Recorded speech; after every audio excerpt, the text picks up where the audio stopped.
লাইফে তোমাদের অনেক অনেক স্বাগত জানাচ্ছি। চলে এসেছি আমি আবার নতুন একটা রেসিপি নিয়ে। এখানে আছে দেখো দেশি মাংস, মানে দেশি মুরগি। এটা আমি কেটে ধুয়ে নিয়েছি, এখানে আলুও কেটে নিয়েছি, এখানে মশলাটা করে নিয়েছি। আর এই দেখো এদিকে কড়াই বসিয়ে দিয়েছি, কড়াইটা গরম হয়ে গেছে, দিয়ে দিচ্ছি তেল। সর্ষের তেল দিয়ে দিয়েছি, আর তেলটা গরম হয়ে গেছে। আমি দিয়ে দিচ্ছি এর ভিতরে আলু। আমি আলুটা দিয়ে এবারে একটু ভেজে নেব। এর ভিতরে দিয়ে দেবো সামান্য একটু লবণ আর হলুদ। এবার আমি আবারও আলুটা ভালো করে লাল লাল করে ভেজে নেব।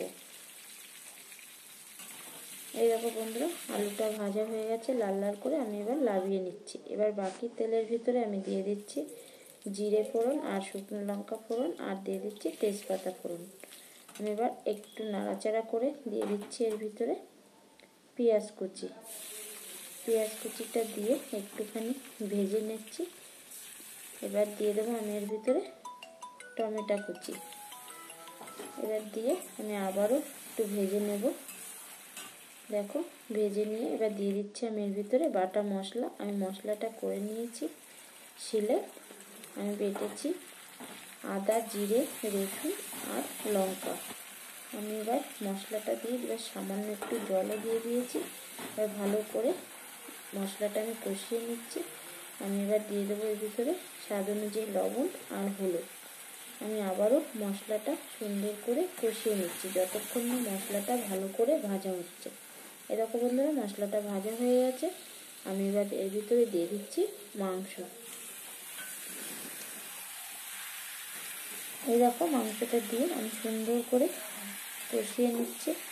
আর এই বন্ধুরা তোমাদেরকে বলে রাখি, মাংসটা কিন্তু একটু টাইম ধরেই কষাতে হবে, যেহেতু দেশি মাংস, দেশি মুরগি, তার কারণে। এই দেখো আমি এবার দিয়ে দিচ্ছি একটু কালারের জন্য শুকনো লঙ্কার গুঁড়ো।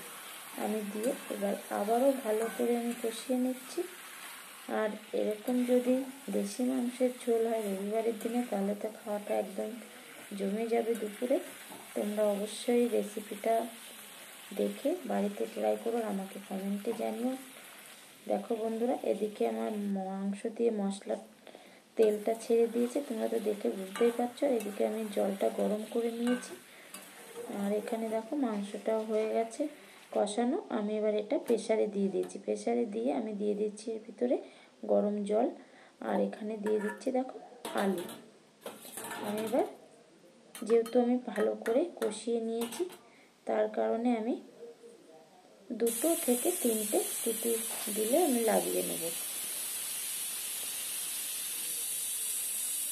এই দেখো বন্ধুরা, আমি 3টে সিটি দিয়েছি। আর এখানে দেখো মাংসটা হয়ে গেছে। আর এখানে আমি একটু দিয়ে দিচ্ছি গরম মশলা। গরম মশলাটা দিয়ে আমি কিছুক্ষণের জন্য একটু ঢাকা দিয়ে রাখবো। এই দেখো বন্ধুরা, আজকের রেসিপিটা রেডি হয়ে গেছে। একদম গরম গরম ভাতের সঙ্গে পরিবেশন করুন। দেশি মাংসের ঝোল একদম লাল লাল, দেখতে দেখো কতটা ভালো লাগছে। তাহলে বন্ধুরা আজকের মতন টাটা, বাই বাই।